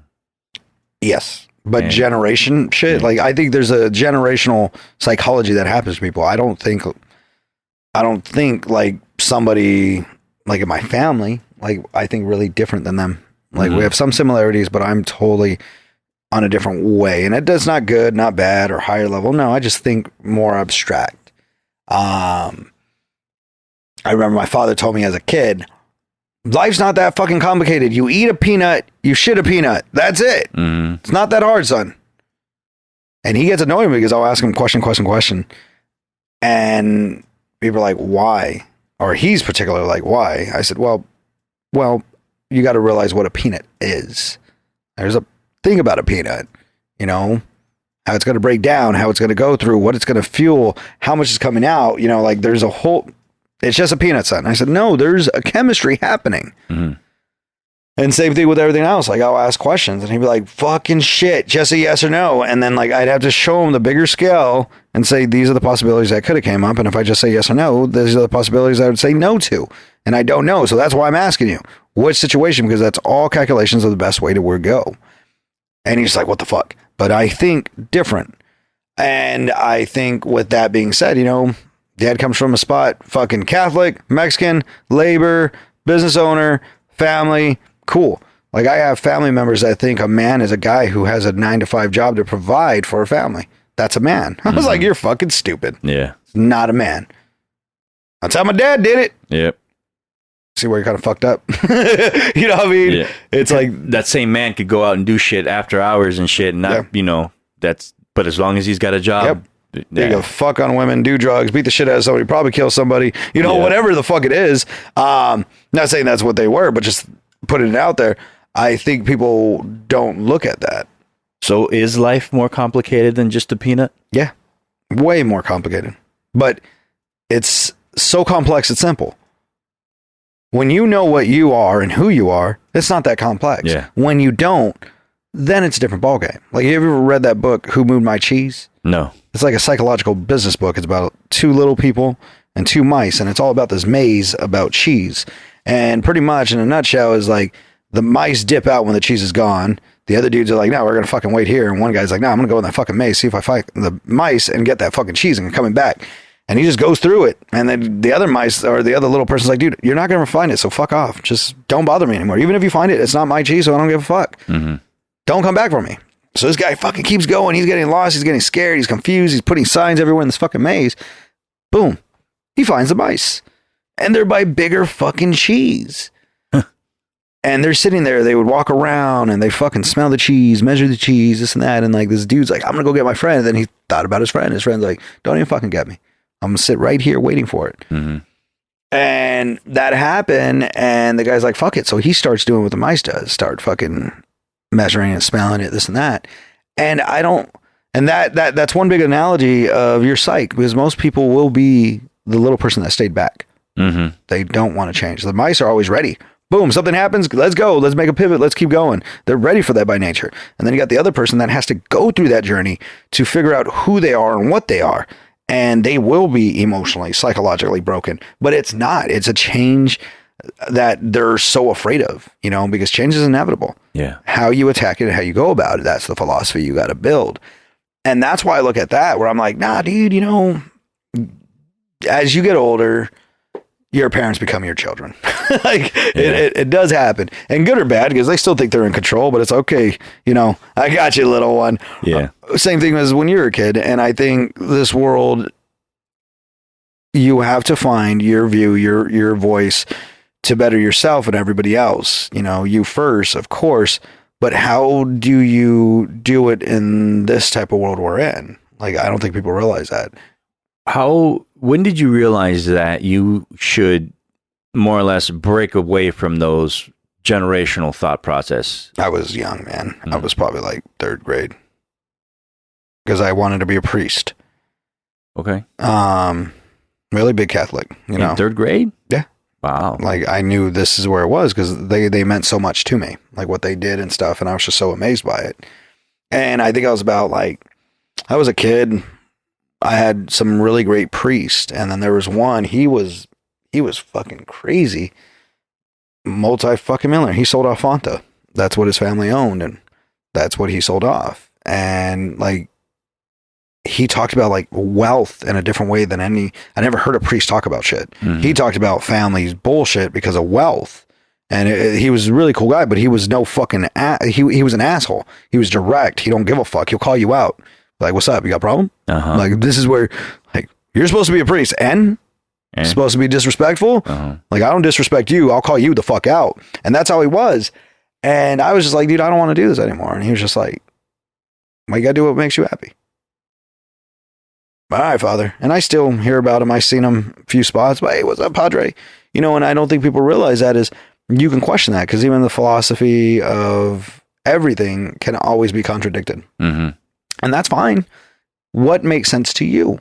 It's not about here. Like, you know, my family, you got to be married at this time. You got to have kids, blah, blah, blah. I was like, I don't want to get married. Yeah. And if I do, I want her to fucking be okay with us sleeping with other women. And like nowadays, I'm like, I think that might be a reality because every chick's into other chicks. I'm like, babe, I don't want to cheat on you. Let's just go get her together. Or you know what? I'll fucking jerk off and watch you guys do it. Like, you know what I mean? Like, I don't give a fuck. Or like my cousin's like, what would you do if you had a wife and she told you she cheated on you? I said, with a girl or a guy? He's like, a guy. What kind of mindset am I in? He's like, I don't know. She just told you she cheated on you. I said, what kind of mindset am I in? Hard day after work. I said, we in our bed? Yeah. What am I wearing? He's like, what the fuck, man? I was like, what am I wearing? He's like, you're fucking wearing your boxers. Hard day at work? Yeah. Babe, tell me about it. Tell me everything you guys did. I'm just going to jerk off and go to sleep. He's like, what if it was a slow day at work? I was like, then I had the time and energy to fucking try to see why, compared to like, no, she did it. Fuck it. It's already done. I'm going to just jerk off thinking about the good times. Like, was he bigger than me? Oh yeah. Tell me how small I am. Like, you know, because I'm like, you know, humans are going to be human. All you can do is like, I don't know what that means to people. I want you this way and that way. Like, I wouldn't let a guy touch me. That's just my own preference of life, you know, but I think people are too realistic, and that monogamy, polygamy, all those things, like, you don't know what the fuck it is, because you might just end out with a woman and it's like, all I want is you. Mm-hmm. I think in this world, that identity, I think most men are bitches anyways. Every guy needs a woman to put him in their place. So you see so many guys that need that, and that's cool. That's on them. Yeah. It's not my view. Some guys are too excessive. It's like, never. Like, you know, you never know. Like, I wouldn't mind to be Hugh Hefner. Well, I was going to say maybe most of us would, but it's a different world now, I guess. I don't know. Yeah. It's a lot of... Can we have guys and girls? Like, no! The interesting thing that you brought up, and I was having a conversation in the other podcast with a model, is that I find it very fucking amazing, or I don't know what you would call it, but just it's an awesome thought that how Mexicans in the Latino culture in general, how defined they are by Catholicism, whether they're in it or whether they're using it to run away from it.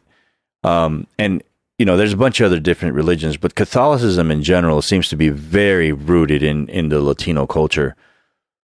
Does that, whether it's conscious or subconscious, do you see that in in your community, in your world, in your creative process that, hey, not necessarily either good Catholics or Catholics run awry, but somehow the thought processes from Catholicism are still somehow applied to just the simplest things in maybe even art or absolutely or lifestyle. I think Catholicism is one of the biggest projections of all religion.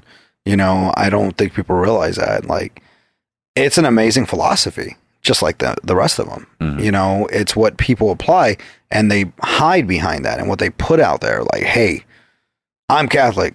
Did that Catholic dude just fucking shoot that motherfucker? Mm-hmm. You know what I mean? Like, what's Catholic have to do with that? Do you remember the fucking Roman Catholics and what they used to do? Yeah, you know what I mean? Like, they'd kill you if you weren't fucking Catholic. What's that got to do with me? You're going to follow those philosophies? It's like, okay, and then you could go further. All right, so your repressors, Columbus and all that bullshit that came and grabbed your fucking indigenous fucking people and give you guys a fucking Bible and said, this is what it is, and you're going to follow that shit? Like, there's so many different possibilities you can look at it. Mm-hmm. And my thing is, okay, a lot of how I think and strategy was built off of Catholicism. How I was raised, catechism, all that other shit. Mm-hmm. My family traditions, I hold good and bad. Catholic. Am I Catholic? Fuck no. I feel like I'm fucking Hellboy's dad. Like, they ask him, on part 1 was like, are you Catholic? He's yes, and among other things, because that's how I feel in this world. You got to be eclectic, and it doesn't even have to be religion. Mm-hmm. Some people are just like, there's no fucking God, there's no religion. Dope. Is there a universe? Like, you know what I mean? Sir Isaac Newton. There is a fucking architect to all this. Mm-hmm. Doesn't know what it is. Great. But the fables and all that other shit, like, no. Even Michio Kaku, he can say the same thing with Einstein. Like, they don't believe in the fables, but they see that there's something out there. Mm-hmm. And if not, great. What makes sense to you to make you the best who you're going to be? Because you could get in philosophy, you can break everything down, you could do all this bullshit. But the time and energy spent, what does it do for you? Knowledge, great. But with that knowledge, can you move people? Can you move yourself? Can you build an identity? And most people can't even frame that. Because if you're a true fucking Catholic, you're going to keep your fucking mouth shut. Because you're not supposed to talk that you're fucking Catholic. That's just between you and God. It's just like no different if you're fucking paying a hooker to fuck you. You're going to tell the world, I paid another fucking hooker. She's really nice. No, then why the fuck would the biggest relationship, if that's what you're about, you would talk about? I think a lot of people misunderstand this shit. It's all fucked up. And most people, it's not the religion. It's that cultural bullshit that gives us this weird identity of who we are in bullshit. That's just a big pain in my ass. That's why I hate this shit. Yeah, it's tough to follow and swallow in both ways. No, for sure. So what are you working on now? What's moving forward here? What are you working on now? What's coming up with the podcast? I know before we started recording, you started talking about this new awesome endeavor that you're working on. I got a few things brewing. Yeah. I got a lounge bar opening up, and on top of that, it looks like there's going to be another bar. Nervo Balls Universe is getting bigger. Getting stronger. There's a few things that people want me to do. So I'm in talks with some people from California and Jersey to do some different events. Okay. Nervo Balls is getting revamped, redoing everything. My original crew, they're all gone. I love them and I wish them the best. We're still all kick it. Yeah. It's just not about the Nervo Balls universe anymore. It's just our friendship. For sure, I'll probably be hitting the stage a lot more. I think I have a show like in a week or two. Okay. At Jobot downtown. That I'm hosting, but it's a lot of that and a lot more of these movie things. I think they're really cool. Yeah. And I don't know, man. I'm thinking about doing like a Snapchat premium. Like, put it up. I'll sign up, bro. Oh, dude, I'm down. I got a $20 limit though, dude. Anything over that, I'm gonna ask 5 or 10. I know my word. Okay, all right. Like, I figured, look, if I get fucking 5,000 guys, I want 5,000 guys. Mm-hmm. Even 10,000 if I can. Get on my Snapchat premium. Give me $10 each. I'm going to send a photo of my dick every fucking day. Every time I jerk off, I'm going to fucking put it on there. No screenshots though, right? They can. I don't give a fuck. They're already out there. I don't give a fuck. Go for it. Yeah. Because I know one thing. I'm going to make all those 10,000 people feel fucking amazing because I got a little dick. Yeah. Like, you know what I mean? Like, those are the goals. Like, that's how I look at it. It's just like, I know people want to feel good. I'll make them feel good. Well, you know, at one point I was going to tell you, you know, one of the virtues of having a small dick is the fact that you're never going to see mine on the internet. There's nothing to be prideful down there. I'm not going to fucking send a dick pic to who? Why? That's not, it's a virtue, man. You know what? That's not true. Saved me. I had a homegirl. Her boyfriend was really big on watching her get fucked. So with little dicks? No, just getting fucked in general. Well, this is where we go. So she hit me up. She's like, hey, can you fuck me? I was like, all right, cool, whatever. So we started fucking. No, like, I know the weird conversations Jesse has with his friends. It was a girl. Okay. Let's be very specific. Okay. Yeah, so I started fucking her. I'd fucking videotape her fucking going down on me, fucking whatever, blah, blah, blah, whoop-de-whoop. The first time this happened, her boyfriend called. And I'm just like, nervous, and I'm like, we're gonna fuck, and the boyfriend's on the phone, he's gonna come in here and try to rob me, I don't know what it's gonna be, and he's like, let me talk to him. He's like, hey man, I love the show, you should probably do some more things about sports. He's like, give her a good time because she's gonna give you a good time. And I'm like, that's what's up, dog, like, this is fucking weird. He's like, you'll get used to it, bro, just fucking have a good time. And he's like, just make sure it's good. So I was all right. Well, they break up. This motherfucker has fucking videos of me and her fucking. This motherfucker put it on X Hamster. Wow. Like, I have the URLs. So people have been looking for this shit. I'm like, shit. Nope. Not at all. Not at all. So that little dick is now on X Hamster. It does happen. Wow. Yeah. This is my life, bro. Uh-oh. You might be in the wrong business. You know what? I figured that. I've been told it's not little, but I don't know. Maybe I'm just warped because of all the fucking porn. Like, get her, Mandigo. Yeah. You know what I mean? Then I look at me and I'm like, fuck. Man, fuck you, Mandingo. Yes, high five all around. You know? Oh, fuck. Fucking Ramon from fucking Bang Bus. Like, I remember you. Yeah, you know what? I don't know what's scarier, the fact that that's funny or the fact that I know every fucking reference you just threw out. Dude, let's just watch porn together. Shit. That's the thing now. Somewhere, it's like you got to watch porn with your guy friends now, and that's some sort of thing. And I'm like, I don't know. I was never getting into. You know what we should do? Yeah. Let's go live. Like we'll go create like a fucking Pornhub account, and we'll just review porn we're watching. Like, bro, I like that shit. Shit, fucking Space Theater 69 or whatever. You know. Yeah, man. We just fucking. All right, girls, let's see what we're seeing now. Because, like, you know, we could have a homegirl in there. Yeah. Like, be like, all right, cool. You know, like, I don't like her motivation. I don't know what the backstory, what's going on here. You know, she's faking it. Dude, I've never seen something more fake in my fucking life. Turn your shit off. You know what I mean? Yeah. Be like, I could do better. Yeah. Prove it. Yeah, oh, man. Have guests on the show. Yeah. Come on. Oh, that's shit. I'm on board with that. I mean, look, if anything, it will serve to fucking satisfy my delusions of grandeur or fucking fantasies of we're not fucking porn. Dog. Yeah. Nerdy schoolboy gets fucked by photography teacher. Yeah. I'll write the music with the Chickawawas or something like that. Whatever works, man. No, I think the porn shit, I think it, you know what? I think I just want people to be who they're gonna be. And stop judging motherfuckers. That's so hard in this world. Like, everybody says something, it's like, what are their actions? You know what I mean? Like, somebody, I think it's so bullshit. Hey, I got a Snapchat premium. And? Yeah. What's that got to do with me? You want to give me money? You want me to come on there? You want me to come on your Snapchat premium while you're sucking dick? And you want me to fucking do like an interview, or if you want me to commentate, I'm fucking down. But how you live your life and you make your money, as long as it's not hurting anybody, fucking do it. I don't give a fuck if you're a doctor. I don't give a fuck if you're doing Snapchat premiums. Beautiful. Because there's a lot of fucking beauty in this world, and there's a lot of chaos. And if you're okay with it, go for it. I have no problem fucking showing my dick to anybody. I don't give a fuck. But what's that got to say about, you know, just my reality is I want to live in the best peaceful way without restrictions. Because if I went to a nudist camp and I'm walking around, am I a pervert? No, it's a nudist camp. Yeah. You know, if we were fucking walking around in fucking Africa right now, naked, like, you know what I mean?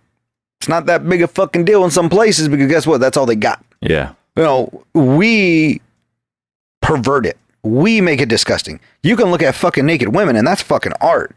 And then there's that guy who just thinks everything's a fuck toy and it's just like, oh, dude, I'm jerking off. I'm going to fucking come on this bitch. She wants to fuck me. That's like, great. That's a great story. It's fun. You could say all that shit. But have you ever sat down and talked to a chick? Have you ever cuddled with a chick that mattered? Like, that shit can be fun. You know, might be for you. Go try it. Because if you never experience it, it's whatever.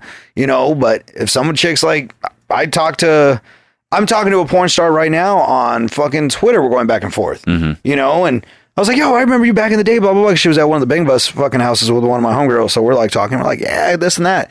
And she's like, yeah, you know, she said, you know, you never judged her. You know, when she came out to her family, she was doing this shit, blah, blah, blah. Like her mom was like, all right, you know, I can't do anything about it. You got to be you. She's like, but everybody was like, every guy's like, hey, I want to fuck you. I knew you were a dirty little slut. Every girl's like, you're a fucking whore. She's like, and it hurts so much. But then Jesse's there. And I'm like, hey, Jess, this is what I'm going through. You know, thanks. And Jesse's there like, cool. You want to get a pizza? You want to go drive? You want to go have a cigarette? Like, what do you want to do?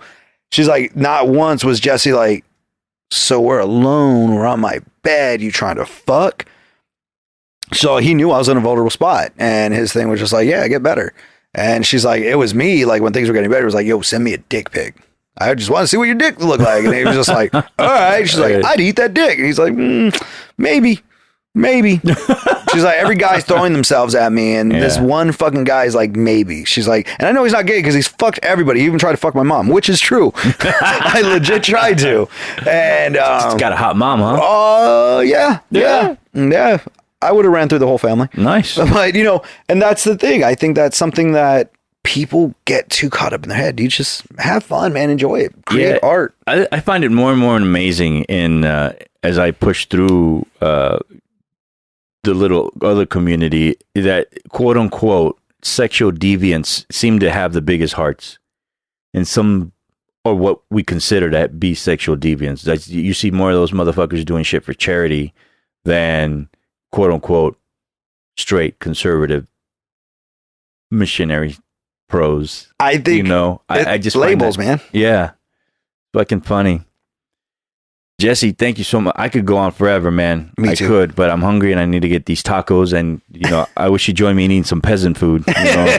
But thank you so much, man. It was a great conversation. Hopefully it's part one of who knows how many, because we'll get that porn going. Yeah, we get that porn thing going, and then hopefully come back and talk about shows and the opening of the big. I don't think you should just call it a lounge or a bar. There's got to be a big fucking comic universal name that you know, like, you know, the you know, like, I don't know what's Superman's palace's name, you know, the fucking Fortress of Solitude.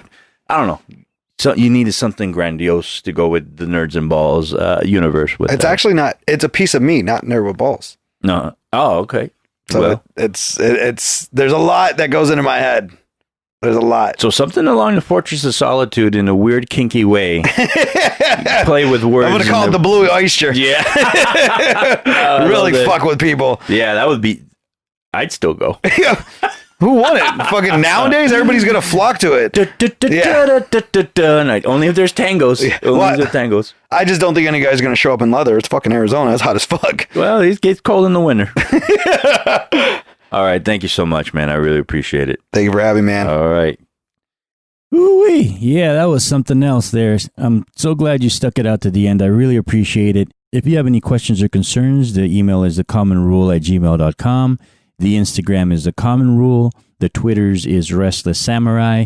And you can always sign up for notifications on the blog at thecommonrule.com. Again, thank you so much for listening. Hope you have a great day and enjoy your youth.